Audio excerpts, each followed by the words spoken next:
Bora fechar o vídeo para falar sobre o Corinthians, que está proibido de registrar novos atletas no dia seguinte ao fim do prazo para o pagamento de quase 34 milhões de reais ao Santos Laguna. O Corinthians não fez a quitação, o time colombiano comunicou à FIFA que determinou o transfer ban, ou seja, o Corinthians está proibido de inscrever novos atletas. Essa punição vale por 3 janelas de transferências, ou seja, o Corinthians ficaria impedido de contratar jogadores, ou melhor, de registrar jogadores nessa janela atual, na do final do ano, e na próxima janela do meio do ano que vem. A única exceção, a única possibilidade de essa punição cair é se o Corinthians fizer o pagamento ao Santos Laguna de 6 milhões 145 mil dólares ou 33 milhões e 100 mil reais. Importante dizer que esse pagamento precisa ser feito à vista. Nos últimos dias, o presidente em exercício do clube, Osmar Stabile, tentou negociar com o Santos Laguna um parcelamento e a resposta foi de que não há nenhuma chance de acordo. O Santos Laguna alega que tentou por mais de 20 vezes comunicações com o então presidente do Corinthians, o Augusto Melo, e foi ignorado solenemente. Diante desse cenário, ou o Corinthians paga os 33 milhões e 100 mil reais à vista, ou vai ficar impedido de registrar atletas. Janela por aqui se encerra em 2 de setembro. E o Timão ainda busca mais um atacante, mais um zagueiro e mais um lateral direito. O Vitinho foi inscrito antes dessa punição, ou seja, vai ter condição de atuar. Só para completar outra informação importante, o Corinthians deve ser comunicado nos próximos dias de outra punição pesadíssima. Já foi condenado pela FIFA em junho a pagar 40 milhões de reais a Matias Rojas. O Corinthians não fez o pagamento e o caso foi parar na Corte Arbitral do Esporte, que deve, ainda nesse segundo semestre, condenar o Corinthians ao pagamento. Aí o Timão passaria a ter 2 transfer ban e a necessidade de uma quitação de 73 milhões de reais. Como é que o Corinthians vai tentar resolver essa questão do ban relacionado ao Santos Laguna? O clube tem procurado parceiros, patrocinadores e até cotas de televisão para antecipação de receitas, a fim de zerar essa pendência e poder voltar a registrar jogadores. E você, curtiu o vídeo? Não esquece de deixar like, se inscrever no canal. Bora fechar esse vídeo para repercutir uma informação dessa terça-feira publicada por Lauro Jardim, do jornal O Globo. O jornalista afirma que o Corinthians vai se tornar o clube que mais recebe dinheiro com direitos de transmissão do Brasil, graças a um acordo da LFU, a Liga Forte União, que acertou a renovação dos seus contratos com a Record e com a Cazé TV. Vou ler para vocês um trecho dessa matéria. A LFU renovou com as duas emissoras por mais 2 anos até 2029. Com a renovação, os valores totais dos contratos, incluindo Amazon e Globo, chegarão a 2 bilhões e 200 milhões de reais em 2029 para serem divididos entre os 11 clubes que estão no bloco da Série A. Esse montante representa o dobro da receita de direitos de transmissão dos clubes da LFU na comparação com 2024. A quantia também é aproximadamente 500 milhões de reais, superior aos que os clubes da Libra, que é a concorrente da LFU, vão receber em 2029, ou seja, uma diferença de 500 milhões de reais. A partir deste ano, o Corinthians passa a ser o clube que mais recebe dinheiro com direitos de TV e deve se manter no topo até 2029, ano em que o Timão deve receber 300 milhões de reais. Os acordos com Record e Cazé TV eram de 3 anos e agora passam a ser de 5, a exemplo dos contratos com Amazon e Globo.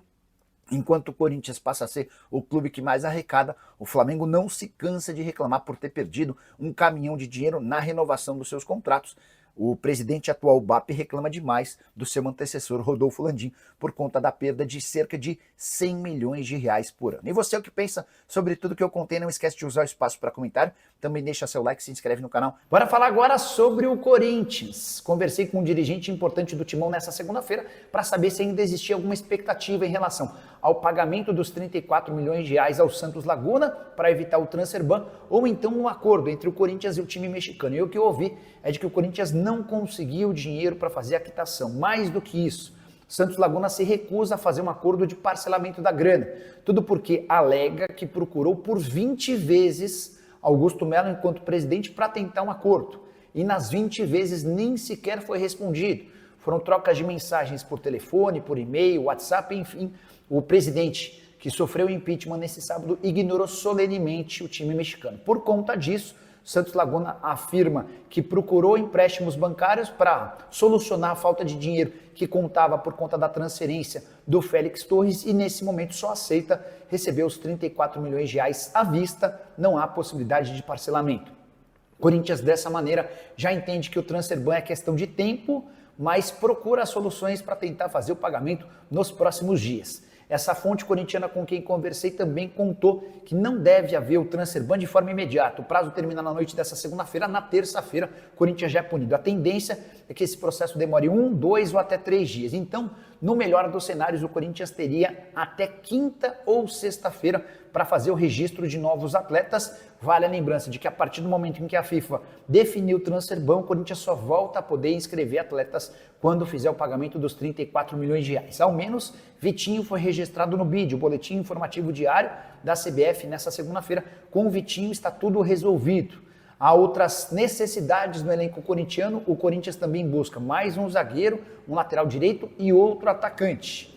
Resta saber se vai haver tempo hábil para eles serem inscritos antes do transfer ban ou se fica para o momento seguinte. Agora te falar sobre o Corinthians em queda livre no Campeonato Brasileiro. E a frase contrasta com o sentimento da semana passada, quando o Corinthians eliminou o Palmeiras pela segunda vez na temporada, dessa vez pela Copa do Brasil, fase de oitavas de final. Só que nessa segunda-feira, como tem sido de costume no Campeonato Brasileiro, o Corinthians voltou a jogar mal e perdeu para o vice-lanterna da competição Juventude, partida disputada no Alfredo Jaconi, vitória por 2-1 do Juventude. Primeiro tempo sofrível do Corinthians, a coisa continuava ruim até que o Juventude fez o 2-0. Foi só então, nos minutos finais, que o Corinthians ameaçou uma pressão. Mateuzinho chegou a descontar em cobrança de falta, mas não impediu a derrota. Já são 5 partidas sem vitória, com 3 empates e 2 derrotas no Campeonato Brasileiro, uma vitória nos últimos 10 duelos do Campeonato Nacional. O Corinthians tem uma vitória contra o Ceará, 6 empates e 3 derrotas. Isso significa 9 pontos conquistados em 30 possíveis. A última vitória alvinegra contra o Ceará, fora de casa, no dia 16 de julho. Dorival Júnior, depois da partida, cobrou os jogadores. A gente está muito acostumado a ver o Dorival medindo as palavras, sendo muito cauteloso, mas ele estava bastante irritado com a falta de comprometimento do time depois de uma baita classificação contra o Palmeiras, um jogo bastante ruim contra o vice-lanterna. Importante contar que o Dorival ainda revelou o período de recuperação para Memphis Depay e Carrilho. Segundo o treinador, o Memphis vai ficar um mês fora, o Carrilho só deve voltar para a próxima temporada. Nesse momento, com 19 partidas, o Corinthians é um dos poucos times que já cumpriram todo o primeiro turno. O Timão aparece com 22 pontos conquistados. São 6 de vantagem em relação ao Vasco, primeiro time na zona do rebaixamento. Se os times que estão abaixo do Corinthians pontuarem nessas partidas a menos, a situação do Timão pode ficar um pouco mais complicada. Os 4 próximos jogos alvinegros no Campeonato Brasileiro: Bahia em casa, Vasco fora, Palmeiras em casa, Fluminense fora. Quero falar agora sobre um leilão pelos name rights da Arena do Corinthians. Fui o primeiro a contar para vocês na semana passada que a diretoria corintiana admite tratativas para trocar o nome do seu estádio. A Hypera Pharma, dona da Neoquímica, que fique esperta, porque há 2 empresas interessadas em substituir esse acordo. A Hypera Pharma paga hoje 15 milhões de reais por ano ao Corinthians. E a partir de setembro, a multa, que é de 180 milhões de reais, cai para apenas entre aspas, né? Mas cai para 70 milhões de reais. E os interessados na mudança do nome, em adquirir os name rights da Arena Corintiana, se mostraram dispostos ao pagamento desses 70 milhões de reais. A informação importante vem agora. A Hypera Pharma, atenta a esses movimentos, já procurou o Corinthians para dizer que tem a intenção de participar de uma possível negociação. Se alguém fizer uma proposta, o Corinthians precisa. A Hypera Pharma quer ser avisada pelo Corinthians para eventualmente cobrir qualquer possibilidade de acordo. É importante dizer que esses 15 milhões por ano pagos pela Hypera Pharma, num acordo de 20 anos, por 300 milhões de reais, o valor acabou ficando baixo, né? Quando foi acertado, lá atrás, em meio à pandemia, até parecia uma boa grana, mas recentemente o Pacaembu e o Mercado Livre firmaram um acordo de 1 bilhão de reais por 30 anos. Isso garante ao Pacaembu 33 milhões de reais, bem mais do que o dobro do que os 15 milhões de reais pagos pela Hypera Pharma.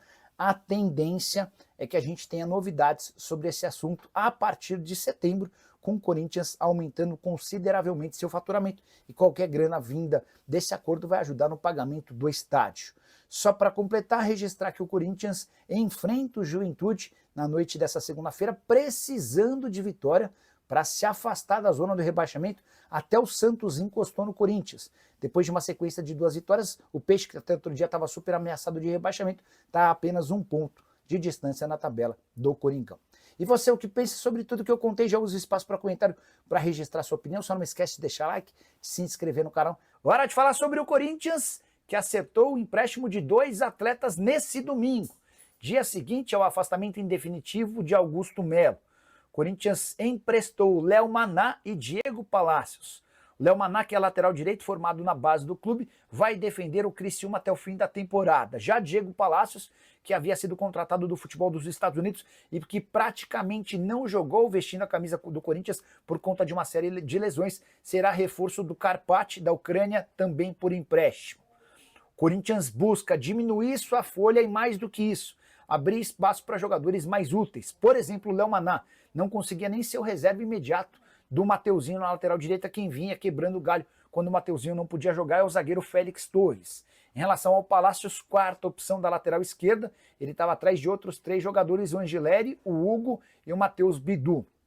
A partir de agora, com a saída desses atletas, o Corinthians pretende buscar novos reforços, só tem aquele grande problema. Nessa segunda-feira vence o prazo para que o Timão se acerte com o Santos Laguna, dívida de 34 milhões de reais pela compra do Félix Torres. Se não houver o pagamento, e dificilmente esse pagamento vai acontecer por falta de dinheiro, o Corinthians sofre o transfer ban, que o impede de registrar novos atletas. Bora fechar o vídeo com a bomba do domingo, Palmeiras. Bora fechar o vídeo para falar sobre o Corinthians, que encontrou um novo alvo na busca por um atacante de lado de campo.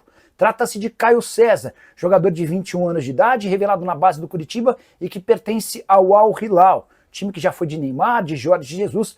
Caio César nunca conseguiu decolar por lá. Na temporada passada, por exemplo, sempre foi muito mais reserva do que titular. Terminou a temporada com 20 jogos, 3 gols e 3 assistências. Bom driblador, tem técnica, tem capacidade, mas está, por exemplo, abaixo do Malcom, do Mitrovic e outros jogadores que integram o elenco principal do Al Hilal. A ideia do Corinthians para contratá-la é fechar por empréstimo de uma temporada com opção de compra. O Corinthians ainda pede que o Al Hilal ajude com parte dos salários. É que o brasileiro, apesar de muito jovem, tem salário bastante alto para a realidade nacional. Atleta que havia sido comprado do Vitória de Guimarães de Portugal por 10 milhões de euros. Só para completar, em relação ao Caio César, ele também é pretendido por times de Portugal e da França, o que aumenta a dificuldade e a dificuldade de obtenção desse negócio por parte do Corinthians. Para completar as informações do Timão, com Takis Gaio, lateral direito do Sporting, atrelado ao Corinthians, tem fama não muito boa entre torcedores do Sporting. Ele é meio que um meme do clube, não por falta de vontade. Ele é extremamente dedicado, extremamente profissional e torcedor fanático do Sporting, mas é visto como jogador com menos qualidade do atual elenco esportista. Só para completar de vez, contar que o Corinthians fechou contrato de patrocínio com o Zé Delivery, contrato de 3 temporadas para um dos omoplatas, negócio que vai garantir até dezembro 4 milhões de reais. Fala pessoal, estamos aí com atualizações importantes do Corinthians. Se inscreva e ative o sininho para receber mais atualizações do Timão. Deixe seu like, que é muito importante para o crescimento do canal. Utilize o espaço aqui embaixo para registrar sua opinião. Ficamos por aqui com mais esse giro de notícias. Um abraço e até o próximo vídeo.